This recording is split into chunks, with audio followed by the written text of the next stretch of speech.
I discovered my husband cropped me out of our vacation photos and pretended my sister was his wife online. I haven't been in love with you for 2 years, he confessed. I left his ring on his pillow with a note, I know everything. Hello everyone. Thank you for being here with me today. Before I begin my story, I'd love to know which city you're joining us from. Please feel free to share in the comments. Now, let me take you into this story. My name is Audrey, and for 10 years, I thought I had the perfect marriage. I really did. My husband, Walter, and we were that couple. The one our friends looked at and said, "You guys are the real deal."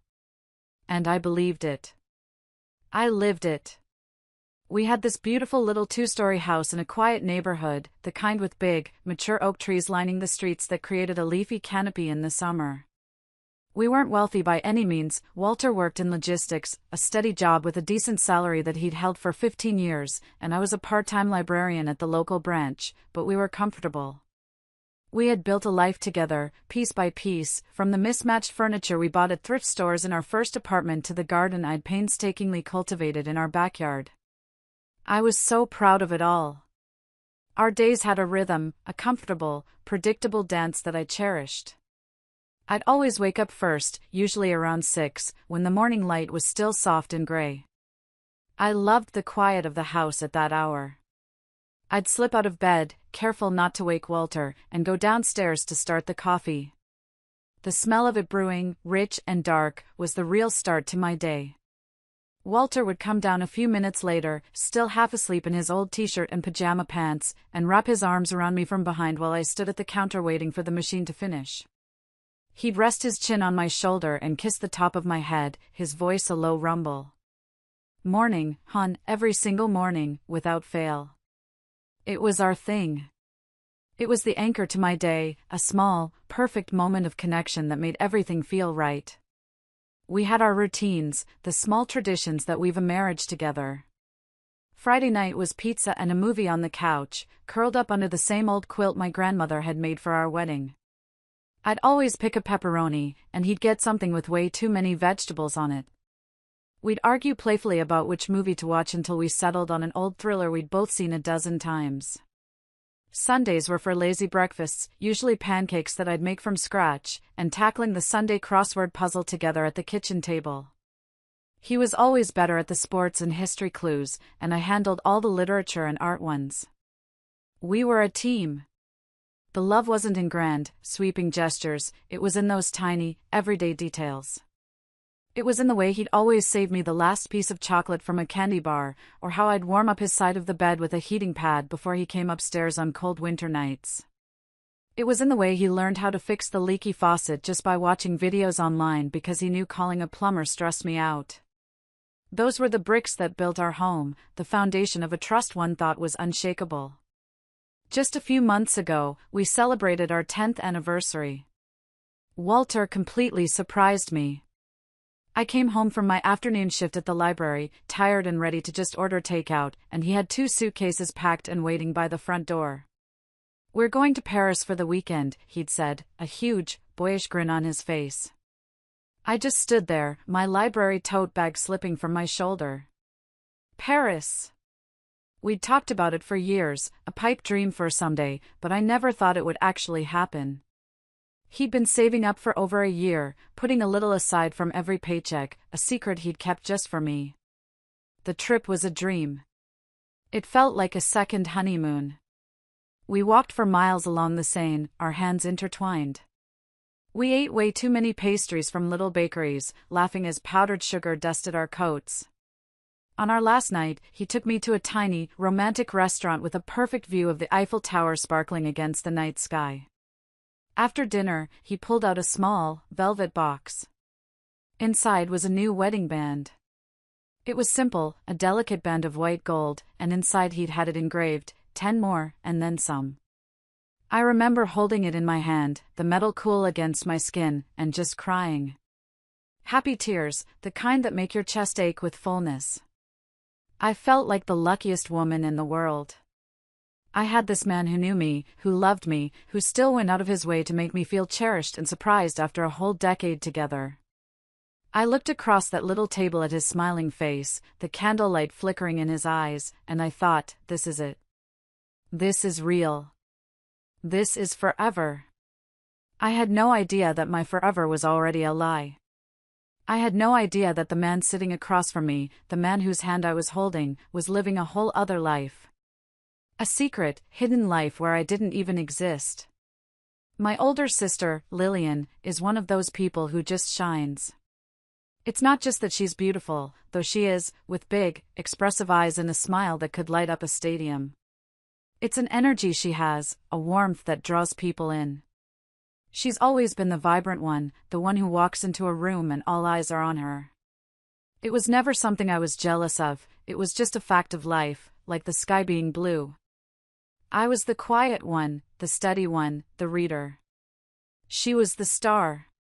We were incredibly close, the best of friends. We talked on the phone almost every day, sharing everything from the mundane details of our lives to our deepest secrets. Lillian had been through a really rough few years, a darkness she fought hard to climb out of after a traumatic event in her past.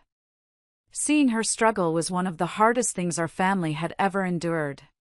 So, recently, when she started to come back to herself, it was like the sun finally breaking through a long, dark storm for all of us.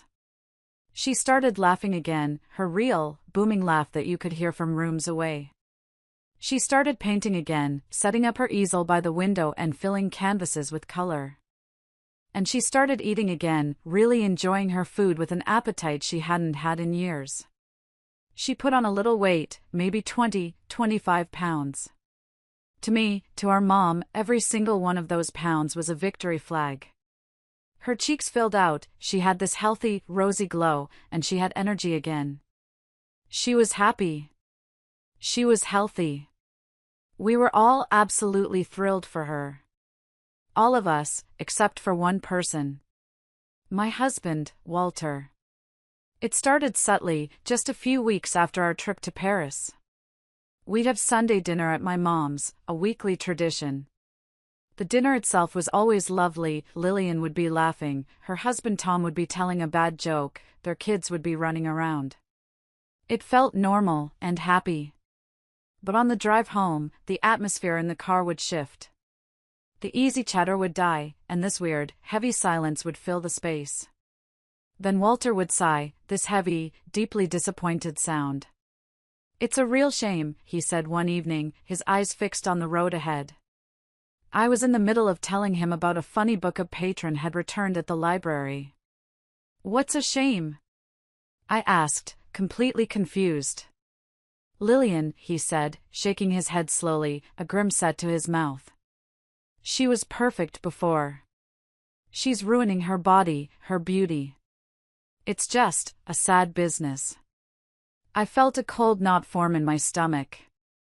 The words were so jarring, so out of place. "Walter, what are you talking about? She's happy. She's healthy for the first time in years. Our whole family is celebrating." "Healthy?" He scoffed, a short, sharp sound of derision I'd never heard from him before. "It was ugly. Audrey, she's letting herself go. It's like she's doing it on purpose, to spite someone." I tried to let it go. It was such a bizarre, out-of-the-blue comment. Maybe he was just in a bad mood, I told myself. He didn't mean it like it sounded. But it didn't stop. It got worse. Every time we saw Lillian and her husband, Walter would get all gloomy and quiet. He'd barely speak to her, offering only curt, one-word answers if she asked him a question. On the way home, it was the same broken record, the same lecture. He spoke about her body as if it was a public monument that was being defaced, as if her happiness and health were a personal insult to him. He was hurt by it. That's the word he used. Hurt. It made my skin crawl. It was so out of character for the kind, supportive man I thought I knew. This was Walter, the man who never once commented on my weight, even though I've always been curvy and, frankly, weighed a good 30 pounds more than Lillian even now. He never criticized my appearance, ever. So why this sudden, venomous obsession with my sister? Why did her body, her choices, her recovery, affect him so deeply? It was a question that started to echo in the quiet spaces of our home, a dissonance in the comfortable rhythm of our lives. It was the first crack in the perfect picture, and it was starting to spread. The obsession didn't fade away as I'd hoped. It festered. It grew from a bizarre, occasional comment into this ugly, constant presence in our lives. A few weeks after it started, we were all invited to a big 4th of July barbecue at a mutual friend's house. I was actually looking forward to it. It was a beautiful, hot summer day, the kind that smells like freshly cut grass and charcoal. I thought maybe, just maybe, being in a relaxed, happy social setting would snap Walter out of his strange, dark funk. Of course, I was wrong. Lillian showed up wearing a beautiful sundress, bright yellow with little white flowers. She looked radiant, her skin glowing from the sun. She was laughing, helping her little daughter put a napkin in her lap, completely at ease. I saw her and I just smiled. That was my sister, finally getting her light back. But then I glanced over at Walter. He was standing by the grill, a bottle of beer in his hand, and he was just staring at her. There was no warmth in his eyes, no brotherly affection. It was this cold, critical gaze, like he was an art critic assessing a painting that had a flaw. A hot flush of anger and embarrassment crawled up my neck. I wanted to go over there and stand in his line of sight, to physically block his view of her. Later that afternoon, I saw him talking to his best friend, Russell. I was getting a soda from the cooler a little ways away, but I could see them clearly. I couldn't hear exactly what they were saying, but Walter was gesturing subtly with his beer bottle in Lillian's direction, shaking his head with that same profoundly disappointed look on his face. Russell was laughing, slapping him on the back. I felt my hands clench around my can of soda. He was talking about her. He was spreading this weird, personal grievance to other people, turning my sister's recovery into a topic for gossip. The car ride home was unbearable. The silence was so heavy I felt like I couldn't breathe. The windows were down, but the air felt thick and suffocating. I waited for him to start, my entire body tense, and sure enough, he did. "Did you see that dress she was wearing?" he said, his voice dripping with a disapproval so intense it was almost comical. It was not flattering at all. Those thin straps, she really needs someone to tell her. That was it. The dam of my patience, which had been cracking for weeks, finally broke. I snapped. "Tell her what, Walter? That she looks happy? That she's finally enjoying life again after years of hell? Why do you care so much? It is none of your business." My voice was sharper and louder than I intended, but I didn't care. "Because I care about her," he shot back, his knuckles white on the steering wheel. He actually looked offended that I would question his motives. "And you should too. You're her sister. She trusts you. You should say something before it gets worse." "Say something?" I was incredulous, my voice rising with every word. What on earth would I possibly say to her? "Hey, Lillian, I know you're finally feeling better, but my husband, Walter, thinks you'd be prettier if you went back to starving yourself? Are you insane?" "Don't you dare twist my words, Audrey," he said, his voice dropping to that low, dangerously reasonable tone he always used when he wanted to make me feel like I was being hysterical and irrational. "I'm just concerned. You know she's been through a lot. Gaining so much weight so quickly, it's not healthy. Mentally or physically. It's a sign that something is wrong. We don't want her to slip back, do we? Someone needs to step in before it gets out of control." He was so good at it. He was so convincing. He framed it as concern, as this noble, worried brother-in-law act. He made it sound like I was the one being cruel and neglectful by not intervening. It was masterful, really. He was gaslighting me, twisting reality until I was the one who seemed crazy. A small, insidious part of me, the part that had trusted and loved him for a decade, almost fell for it. Maybe I was overreacting. Maybe he was just clumsy with his words. But the yuck feeling, as I started calling it in my head, was too strong. It was a primal, gut instinct screaming at me that this wasn't concern. This wasn't love. This was something else. Something ugly and possessive and deeply, deeply wrong. The cracks in my perfect marriage were getting wider, and I was terrified of what I would find if I looked too closely. But I knew I had to. I couldn't keep living with this feeling, this dark little secret that had taken up residence in my home and in my heart. The tension in the house became a physical entity. It was there at the dinner table, a third person sitting between us. It was there in bed, a cold, wide canyon that separated our bodies. We were moving around each other like strangers, the air thick with unspoken accusations. Walter tried to act like everything was normal after our fight, which was almost worse. He'd come up behind me and try to hug me while I was washing dishes, and I'd have to fight every instinct to flinch away. He'd say "I love you" as he left for work, and the words would just hang in the air, hollow and meaningless.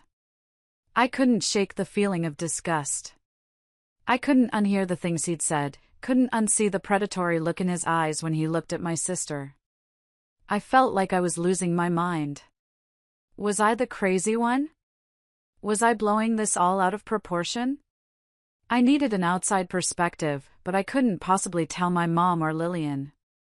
It would break their hearts. So, I did something I'd never done before. I posted about it online, on one of those anonymous advice forums for relationship problems. I didn't use our names, of course. I just laid out the basic, clinical facts: my husband's strange and sudden obsession with my sister's recent weight gain, his insistence that it was concern, my crawling out of my skin feeling about it all. I typed it all out, my fingers trembling, and hit post, half expecting to be told I was being a jealous, oversensitive wife. The response was immediate and overwhelming.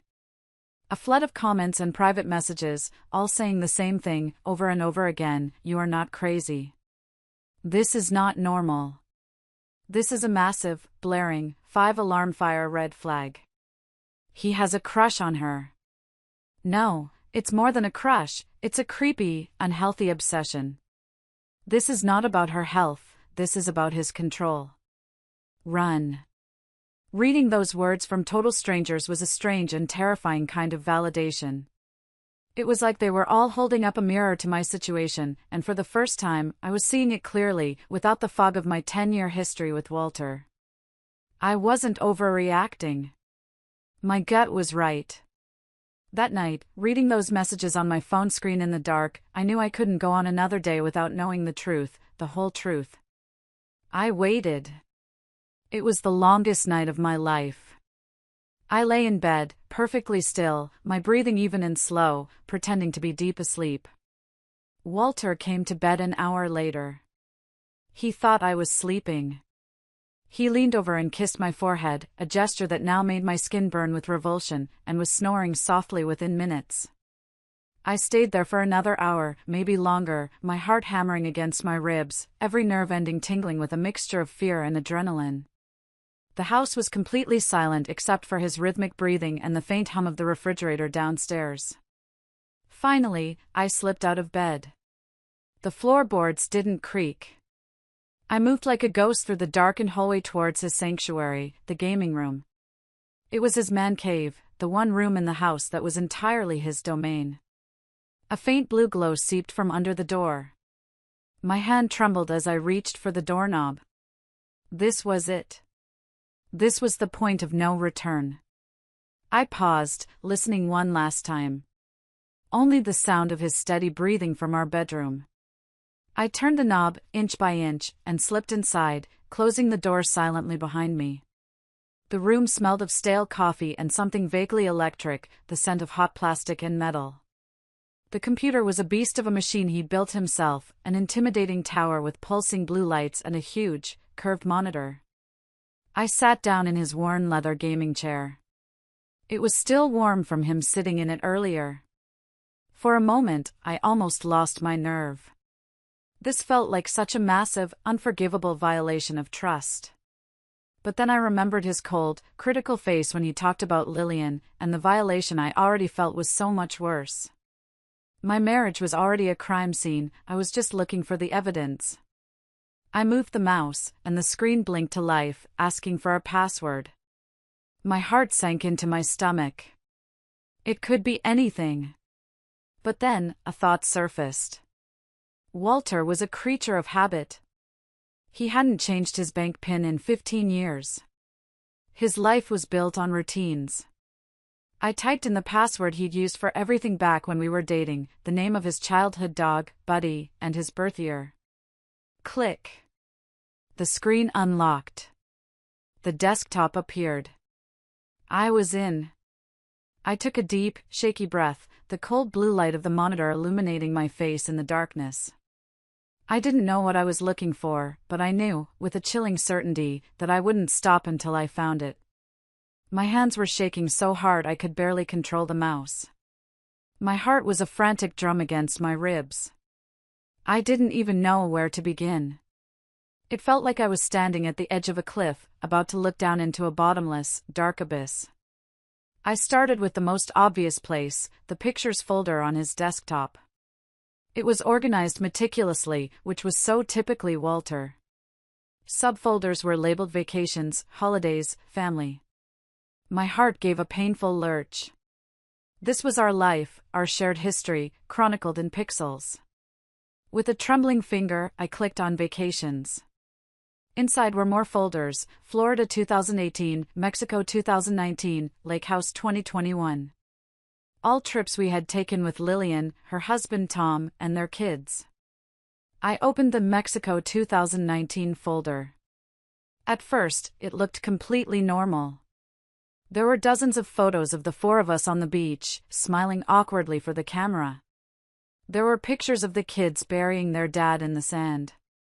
But as I scrolled, I started noticing a pattern. There were a disproportionate number of photos just of Lillian. Lillian coming out of the water in her blue bikini, her hair slicked back. Lillian laughing with her head thrown back at something someone said. Lillian asleep on a lounge chair under an umbrella, completely unaware. They weren't family snapshots. They were different. They felt voyeuristic. Many were taken from a distance, slightly zoomed in, almost like a paparazzo. Then I saw it. The thing that made the air leave my lungs in a silent, painful gasp. It was a beautiful photo. Walter and Lillian were standing by the water's edge, the sunset painting the sky in shades of orange and pink behind them. Her kids were playing at their feet. Lillian was laughing at something Walter had just said. It looked like a perfect, happy family portrait. But I knew that picture. I was in that picture. I had been standing right next to Walter, my arm linked through his, a huge, goofy smile on my face. I remembered the moment clearly. I had asked Tom to take it of the four of us. But in this version, I was gone. He had carefully, skillfully, cropped me out. My arm, which had been around his waist, was just gone, erased by a clever bit of digital manipulation.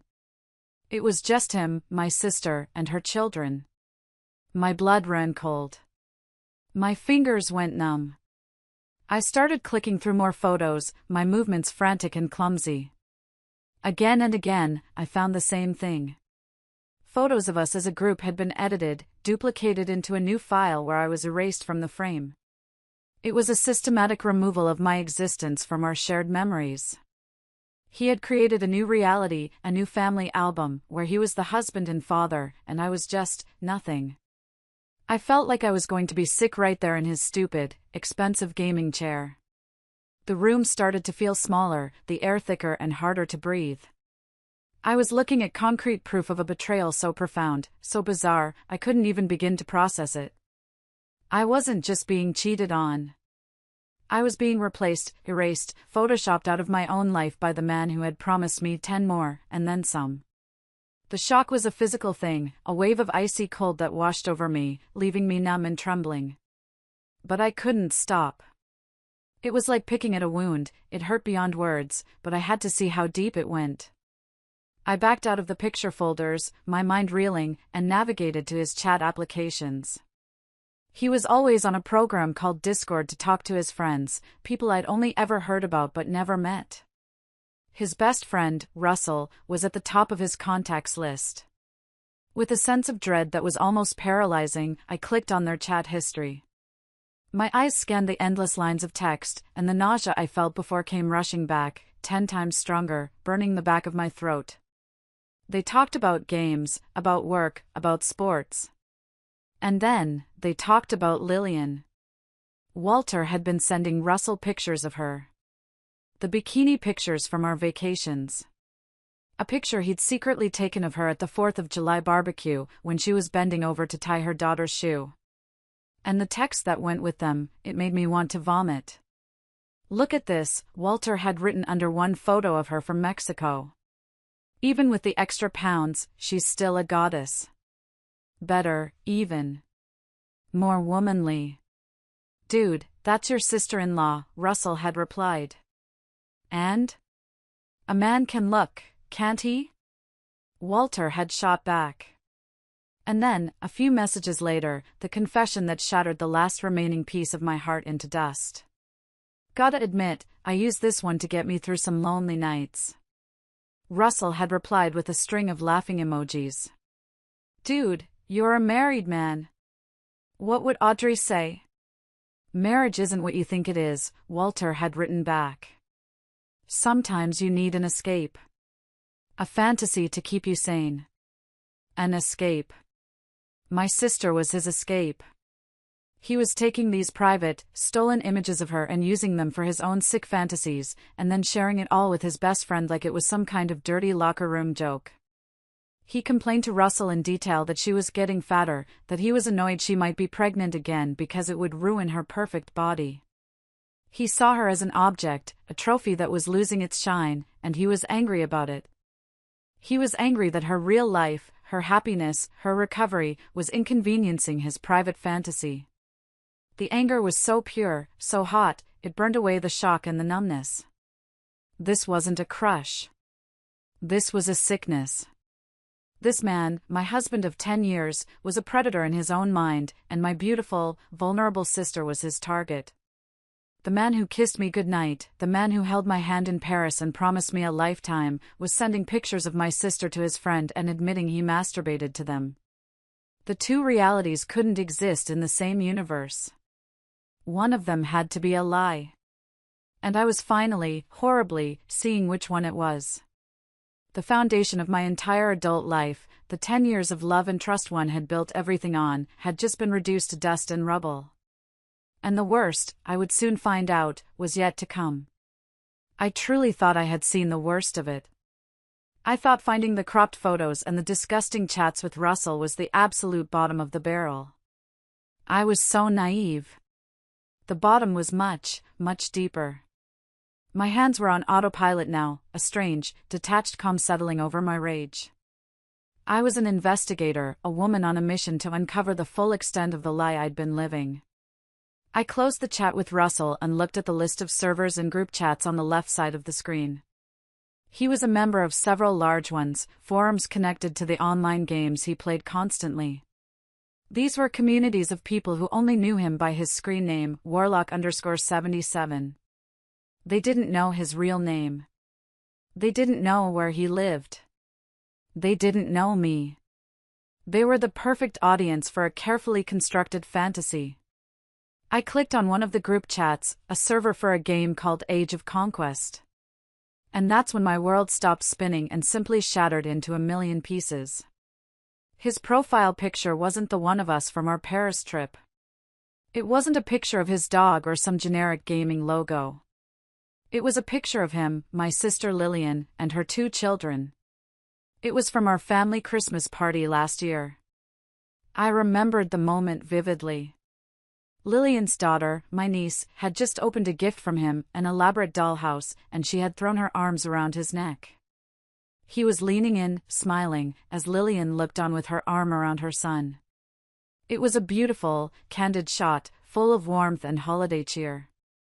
And he was using it as his profile picture for a group of strangers. My breath hitched in my throat. It was like being punched in the chest, all the air forced out of my lungs. I started scrolling through the chat history of the group, my eyes scanning the text so fast it was a blur.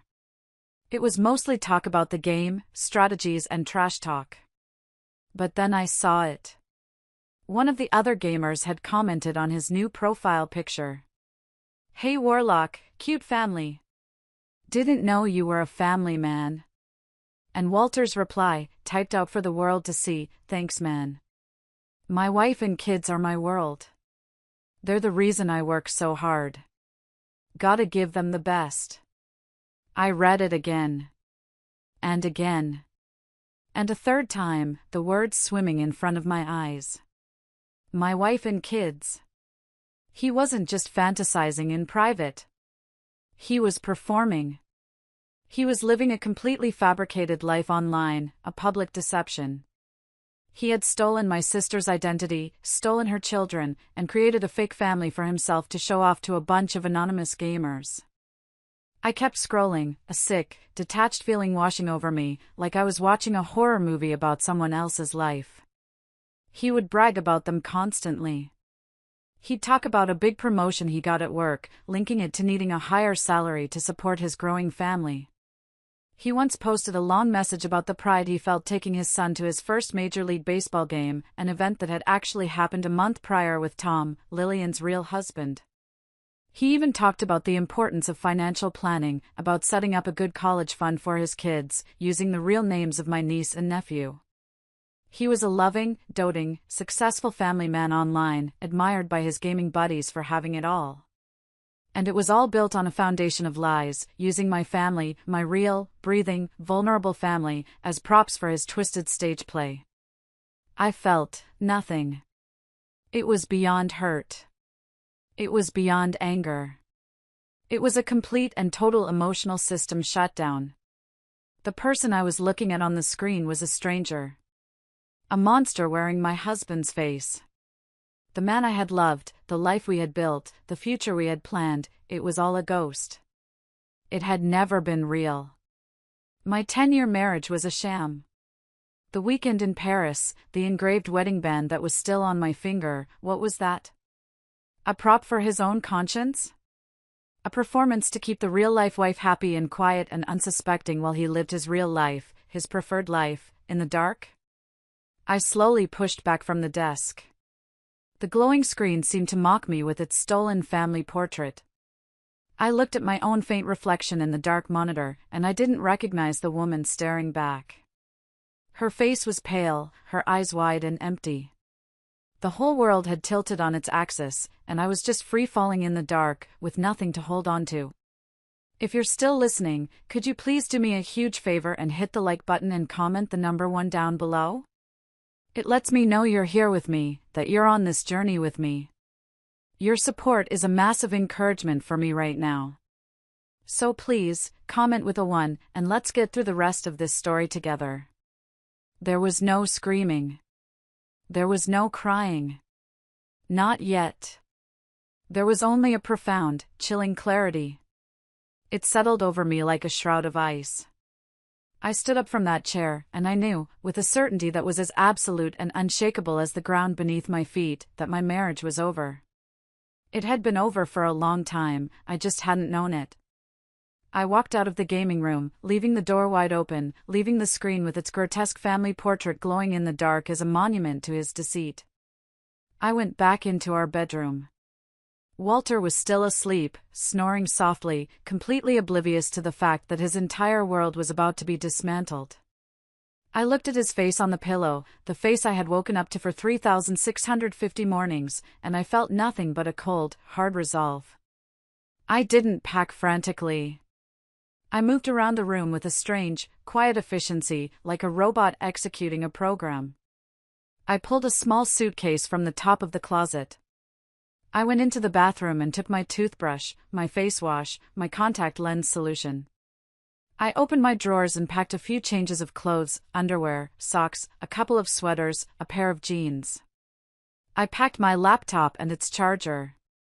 I didn't take any of the framed photos from the nightstand. I didn't take anything that he had given me over the years. I looked at the new wedding band on my finger, the one from Paris, with its promise of 10 more, and then some. The metal felt like it was burning my skin. I slid it off. I walked over to his side of the bed and placed it on his pillow, right next to his head, where he would see it the second he woke up. A silent, final statement. Before I left the room, I went to the small desk in the corner and took a single sheet of printer paper and a black marker.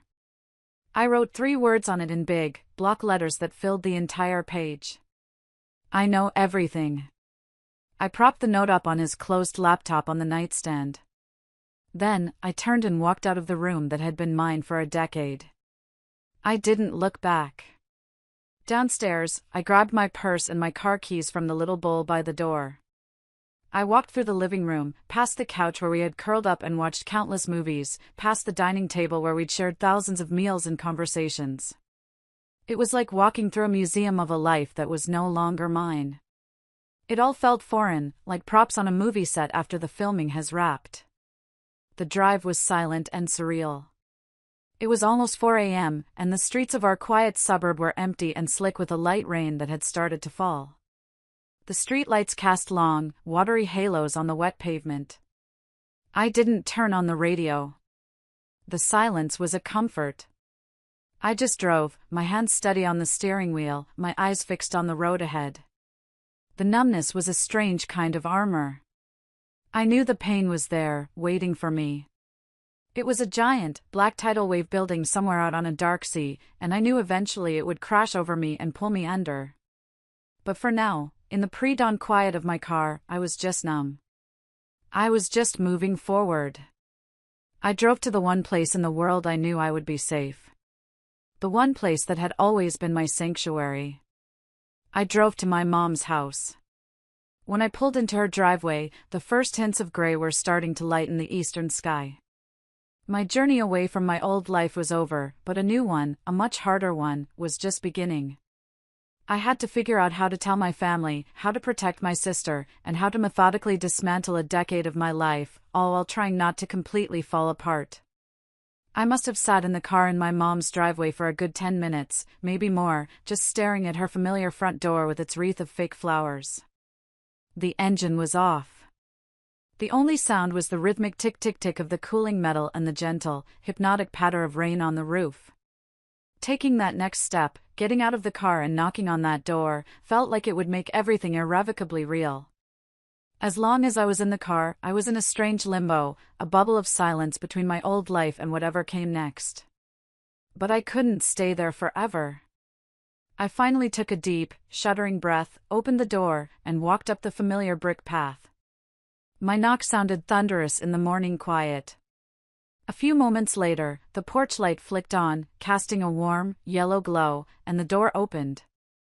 My mom stood there, her graying hair messy from sleep, her old flannel robe pulled tight around her. Her face, etched with sleep lines, immediately transformed into a mask of deep concern. "Audrey? Honey, what's wrong? It's not even 5 in the morning. Is Walter okay?" I opened my mouth to speak, to say something, anything, but no words came out. Instead, a single, choked sob escaped my lips, a sound that seemed to be torn from the very depths of my soul. That was it. The dam broke. The numbness shattered, and the tidal wave of pain I had been holding back crashed over me with breathtaking force. I collapsed into her arms, and she just held me, her small, strong frame supporting my entire weight. She stroked my hair, murmuring, "It's okay, baby. I've got you. Whatever it is, I've got you. Come inside." She led me to the kitchen, sat me down at the little wooden table where I'd eaten breakfast and done my homework my entire childhood, and started making coffee without a word. I sat there, wrapped in a thick afghan she'd pulled from the back of the couch, and I told her everything. The story came tumbling out in a torrent of disjointed words and ragged tears. The weird comments about Lillian's weight, the growing obsession, the sleepless night, the password that hadn't changed, the cropped photos, the disgusting chats with Russell, and finally, the fake family online. She listened. She didn't interrupt once. She just sat there across from me, her own cup of coffee untouched and growing cold, her face growing paler and harder with every new horror I revealed. When I finally finished, sputtering to a halt, there was a long, heavy silence in the kitchen, broken only by the sound of my own ragged breathing. "That man," she finally said, her voice low and dangerous, a tone I hadn't heard her use since I was a teenager who'd broken curfew by 3 hours. "That man is sick. He is a sick, pathetic creature." And then her focus shifted, the anger in her eyes softening into a deep, familiar pain. "Oh, Audrey, what are we going to do about Lillian?" And that was the question, wasn't it? This wasn't just about me and my shattered marriage anymore. This was about my sister. My mom and I both knew how fragile Lillian's recovery was. She had fought tooth and nail, through therapy and tears and setbacks, to get back to the happy, healthy person she was today. The knowledge that her brother-in-law, a man she trusted and welcomed into her home, had been secretly objectifying her, violating her privacy, and using her and her innocent children as props in some twisted, pathetic fantasy, it would destroy her. It would be a betrayal so deep it could send her spiraling right back into that dark place she had fought so hard to escape. "We can't tell her," I whispered, the words tasting like ash in my mouth. "Not yet. Maybe not ever. And especially not Tom. Can you imagine what he would do?" My mom nodded, her eyes filled with a fierce, protective light. "You're right. We have to protect her. This filth belongs to Walter. He doesn't get to poison her with it." We sat there, the sun now fully up and streaming through the kitchen window, and we started to make a plan. It was a strange, surreal conversation. We talked about lawyers, about divorce proceedings. The word divorce felt foreign and sharp on my tongue, like a piece of glass. We talked about practical things, like getting my name off the mortgage and separating our bank accounts. It was a checklist for dismantling a life. My mom was incredible. She was calm, practical, and filled with a quiet, unwavering strength that held me together. She made calls to a friend of hers whose daughter was a top-tier family law attorney. She made me eat some toast, even though every bite felt like swallowing sand. She made me feel like I wasn't falling, but that I had a safe, strong place to land. In that moment, sitting in her warm, sunny kitchen, I wasn't just a victim of a monstrous betrayal. I was her daughter, and I had a warrior in my corner. The call came around 9 o'clock. My phone, which I'd left untouched in my purse, started buzzing insistently on the counter. The vibration was a violent, jarring sound in the quiet kitchen. I knew it was him before I even looked. The screen lit up with his name, Walter. My heart started to pound against my ribs, a frantic, trapped bird wanting to escape. My mom looked at me, her expression hard. "You don't have to answer that. You don't owe him anything." "No," I said, my voice surprisingly steady, a cold calm washing over me. "I do. I need to do this." I needed him to hear the finality in my voice. I needed this one, final, clean break, for myself. I picked up the phone, walked into the living room for a semblance of privacy, and answered. "Hello? Audrey." "Oh my God, Audrey, where are you? I woke up and you were gone, your ring, the note, what's going on? Is everything okay?" He sounded frantic, panicked, like a man who had woken up to find his house on fire. Good. I wanted him to feel that panic. I wanted him to feel a fraction of the chaos he had unleashed on my world. I took a slow, deliberate breath. "Cut the act, Walter. You know exactly what's going on." There was a silence on the other end of the line. It was a heavy, damning silence. In that quiet, I could hear his entire charade collapsing. When he spoke again, his voice was different. The panic was gone, replaced by a defeated, hollow tone. "You are on my computer," he said. It wasn't a question, it was a statement of fact. I replied, my voice as cold and flat as a frozen lake. I saw everything. The folders of pictures of my sister. The ones you cropped me out of. The disgusting chats with Russell. The fake family you've been showing off to your gaming friends for years. I saw it all. He let out a long, shuddering breath, a sound of complete and utter defeat. Audrey. I am so sorry. I'm disgusted with myself. I never wanted you to find out. I never meant to hurt you. You never meant to hurt me? I laughed, a harsh, bitter, ugly sound that didn't sound like me at all. You weren't sorry for doing it, Walter, you were just sorry you got caught. There's a big difference. No, that's not true, he pleaded, his voice cracking, pathetic. It's complicated. I haven't been happy, Audrey. Not for a long time. It was just an escape. A stupid, pathetic fantasy to escape from reality. It didn't mean anything. It didn't mean anything? My voice rose, the ice finally breaking, the hot rage underneath surging to the surface. You erased me from our life. You stole my sister and my niece and nephew and pretended they were your family. You took the most precious things in my world and used them as props for your sick little stage play. Don't you dare stand there and tell me it didn't mean anything. I know, he whispered. I know it's unforgivable. But I do love you, Audrey, I do. I guess I haven't been in love with you for about 2 years now. That was the line. The one that felt like a deliberate punch to the gut, even after everything else. It was his final, cowardly attempt to justify the unjustifiable, to place some of the blame on me, on our marriage. Don't, I said, my voice dropping to a low, dangerous whisper, each word a shard of glass. Don't you ever say you love me again. We are done. I am filing for divorce. A lawyer will be in contact with you. Audrey, please, can't we just talk about this? We can go to therapy. No. There is nothing to talk about, I cut him off. And one more thing, I said, my voice hardening into steel. You will never contact me again. And more importantly, you will never, ever, contact my sister or her family again. If I find out you have so much as looked in her direction, I will send every screenshot, every picture, every disgusting word you wrote to her husband, to your boss, and to your mother. I will burn your entire world to the ground. Do you understand me? He was silent for a moment, then just a pathetic, broken yes. Good, I said. And I hung up.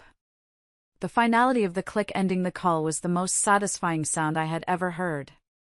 It was the sound of a door slamming shut on a decade of lies.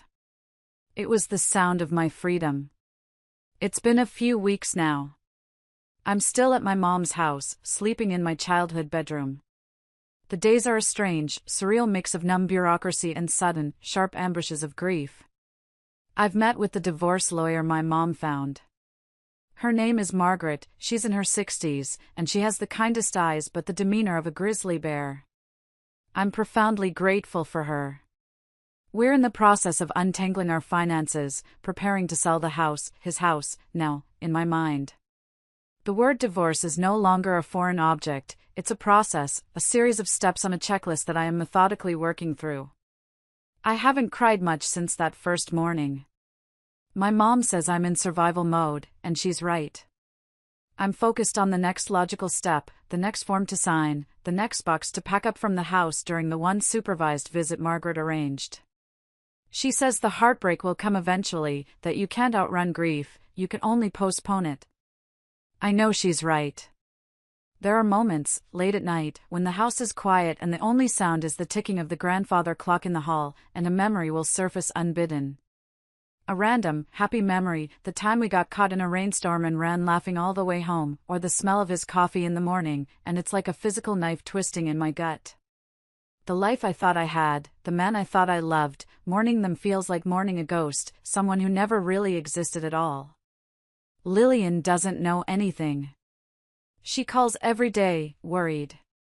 When she asks why I left Walter, I just tell her we grew apart, that the love was gone. It feels like a flimsy, inadequate lie, and it tastes like ash in my mouth, but it's a necessary one. It's a shield to protect her. Seeing her happy, hearing her laugh on the other end of the phone, is my only priority right now.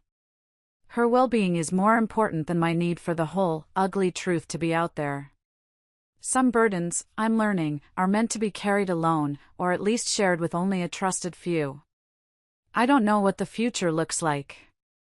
Right now, it's just a gray, undefined fog ahead of me.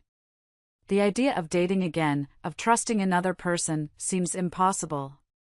But for the first time in a very long time, it's my future. Mine to build, mine to control, brick by painful brick.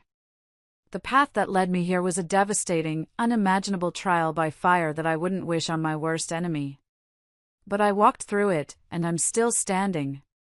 And that has to count for something. Thank you so much for listening to my story. It means more than you know to not feel so completely alone in all of this. If you've ever been through something similar, or just have a word of encouragement, I'd love to read it in the comments below. We all need to know we're not alone. Life goes on. And so will I.